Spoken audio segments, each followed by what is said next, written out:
में तबाही का मंजर है। शहर खंडर में तब्दील होते जा रहे हैं, गलियां वीरान पड़ी हैं। आलम यह है कि न रूस हमला रोक रहा है और न ही यूक्रेन हार मानने को तैयार है। बीते दिन जहां रूस ने सीज़फायर का ऐलान किया था, वहीं अगले दिन रूस ने यूक्रेन के मारिउपोल पर हमला कर दिया। इन सब खतरों के बीच भारतीयों को यूक्रेन से निकालने के लिए भारत सरकार द्वारा चलाया गया अभियान ऑपरेशन गंगा लगातार जारी है।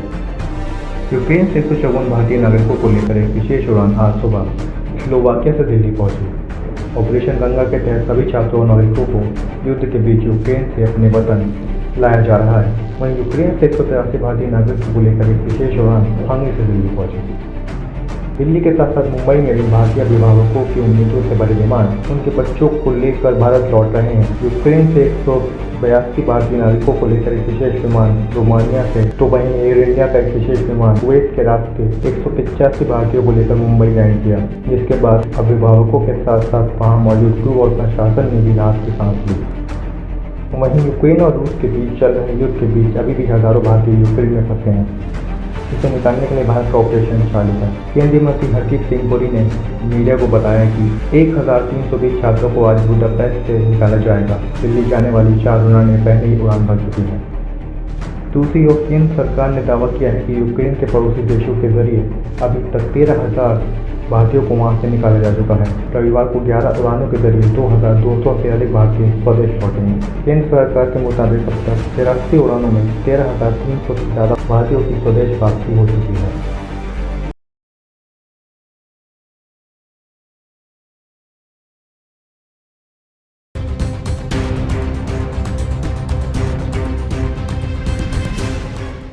उत्तर प्रदेश के 6 चरणों में 349 विधानसभा सीटों पर चुनाव खत्म हो चुका है और अब बारी अंतिम और फाइनल चरण की है। यूपी की गद्दी पर कौन बैठेगा, इस सवाल के जवाब से पर्दा हटने के साथ ही सोमवार को अंतिम और 7वें चरण के मतदान में कुछ ही घंटे बचे हैं। ऐसे में सभी राजनीतिक दलों के लिए दांव अब तक के सबसे उच्च स्तर पर पहुंच चुका है। 7वें फेज में पूर्वांचल के आजमगढ़ से लेकर वाराणसी तक के 9 जिलों की 54 सीटों पर 7 मार्च को मतदान होना है, जहां पर 613 उम्मीदवारों की किस्मत का फैसला होगा। बीजेपी और सपा के साथ साथ उनके सहयोगी दलों की असल परीक्षा इसी चरण में होनी है। यूपी की सत्ता के लिहाज से ये सबसे अहम है, जिसके चलते बीजेपी से लेकर सपा, बसपा और कांग्रेस ने चुनाव प्रचार में अपनी पूरी ताकत झोंक दी थी। अंतिम चरण में जिन जिलों में मतदान होना है उनमें आजमगढ़, मऊ, जौनपुर, गाजीपुर, चंदौली, वाराणसी, मिर्जापुर, भदोही और सोनभद्र जैसे अहम जिले शामिल हैं। बता दें कि कभी समाजवादी पार्टी का गढ़ माने जाने वाले इस क्षेत्र में 2017 के विधानसभा चुनाव में बीजेपी और उसके सहयोगियों ने 36 सीटें जीती थीं। वहीं सपा ने 11, बसपा ने 6 और निषाद पार्टी ने 1 सीट जीती थी। कांग्रेस पार्टी तो यहां खाता भी नहीं खोल पाई थी। गौरतलब हो कि यूपी की सत्ता को फिर से हासिल करने के लिए मुख्यमंत्री योगी आदित्यनाथ, बीजेपी अध्यक्ष जेपी नड्डा, राजनाथ सिंह और अमित शाह के साथ प्रधानमंत्री नरेंद्र मोदी ने लगातार प्रचार किया। शुक्रवार को पीएम मोदी का रोड शो और फिर शनिवार को रैली कर पीएम ने माहौल बीजेपी के पक्ष में बनाने की पूरी कोशिश की। वहीं कांग्रेस महासचिव प्रियंका गांधी ने वाराणसी के कबीर चौरा मठ में पूर्वांचल के दलित मतदाताओं को जोड़ने का प्रयास में डेरा डाला। राजनीतिक पंडितों की माने तो पूर्वांचल में जातीय जड़ें बहुत गहरी हैं, इसलिए अभी ये कहना कि परिणाम किसके पक्ष में होंगे ये जल्दबाजी होगी।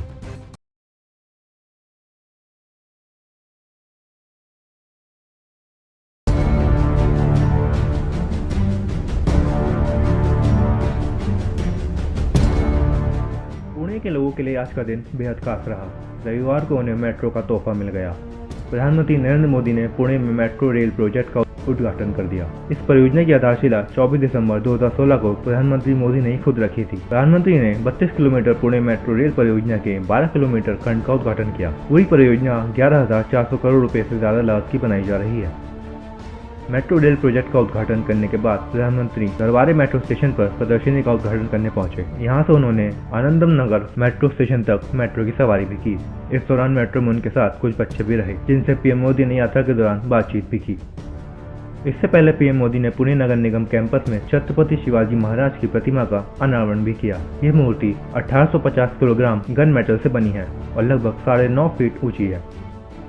मेट्रो और शिवाजी महाराज की प्रतिमा के साथ साथ पीएम मोदी ने मूलामूथा नदी परियोजना के कायाकल्प और प्रदूषण उपशमन की भी आधारशिला रखी। 1080 करोड़ की लागत से मूलामूथा नदी के 9 किलोमीटर खंड का कायाकल्प किया जाएगा। इसके तहत नदी किनारे संरक्षण, इंटरसेप्टर, सीवेज नेटवर्क, सार्वजनिक सुविधाएं जैसे कई विकास कार्य शामिल होंगे।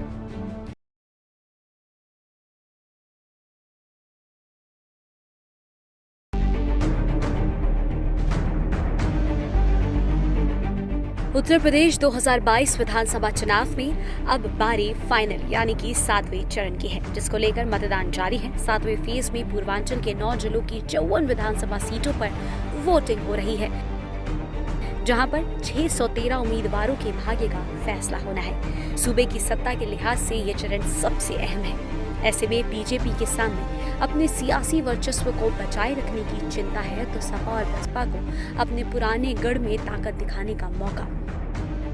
इतना ही नहीं, जाति आधार वाले छोटे छोटे दलों की आज असली परीक्षा इसी चरण में होगी।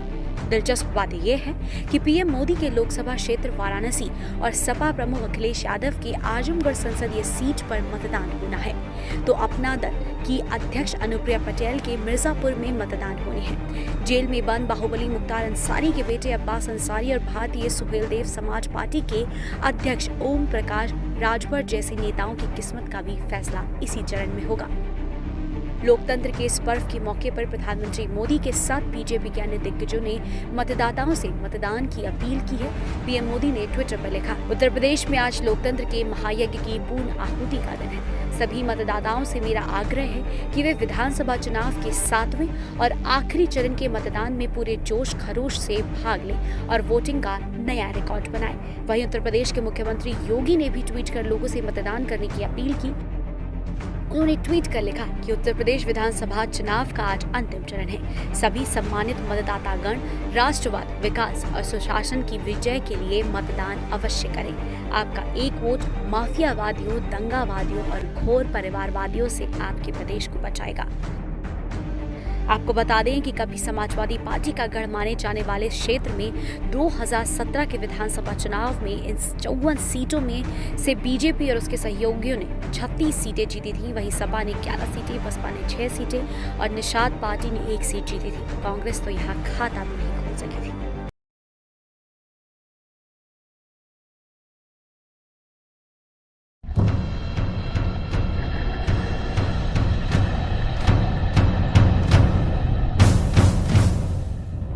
यूक्रेन और रूस के बीच जंग लगातार जारी है। यही नहीं, युद्ध लगातार भीषण भी होता जा रहा है, जिससे विश्व युद्ध होने का खतरा लगातार बना हुआ है। ऐसे माहौल में भारतीयों को अपने वतन वापस लाने के लिए ऑपरेशन गंगा लगातार जारी है। आज भी केंद्रीय मंत्री हरदीप सिंह पुरी के साथ कई भारतीय नागरिक दिल्ली पहुंचे, जहां उनका गर्मजोशी से स्वागत हुआ। वहीं रूस और यूक्रेन के बीच जारी युद्ध की वजह से इस ऑपरेशन में सरकार के साथ साथ यूक्रेन में फंसे भारतीय छात्रों को कई परेशानियों का सामना करना पड़ रहा है।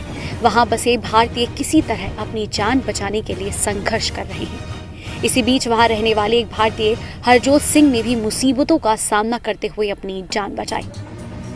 दिल्ली के छतरपुर के रहने वाले हरजोत सिंह, जो कि यूक्रेन में चल रहे युद्ध के दौरान गोलियां लगने से घायल हो गए थे, उन्हें अब भारत सरकार वतन वापस लेकर आ रही है, जिसको लेकर केंद्रीय मंत्री जनरल वीके सिंह ने ट्वीट करते हुए जानकारी दी। उन्होंने कहा कि हरजोत सिंह वो भारतीय हैं जिन्हें कीव में युद्ध के दौरान गोली लग गई थी। अफरा तफरी में उनका पासपोर्ट भी गुम हो गया था। आपको जानकारी दे रहा हूं कि हरजोत सोमवार भारत हमारे साथ पहुंच रहे हैं।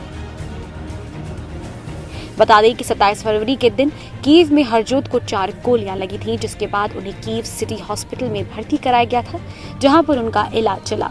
हरजोत सिंह ने भी अपना एक वीडियो जारी करते हुए भारत सरकार से अपील की थी कि उन्हें जल्द से जल्द वतन वापस लाया जाए।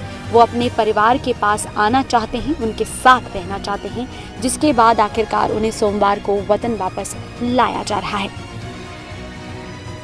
गौरतलब है कि इस पूरे मामले की जानकारी मिलते ही भारत सरकार ने तेजी से काम किया। दूतावास की मदद से हरजोत के इलाज की व्यवस्था की गई और अब हरजोत सोमवार को भारत वापस आ रहे हैं। बता दें कि यूक्रेन रूस की लड़ाई की वजह से वहां फंसे भारतीयों को निकालने के लिए भारत सरकार ने ऑपरेशन गंगा अभियान चला रखा है, जो अब अपने आखिरी चरण में पहुंच रहा है।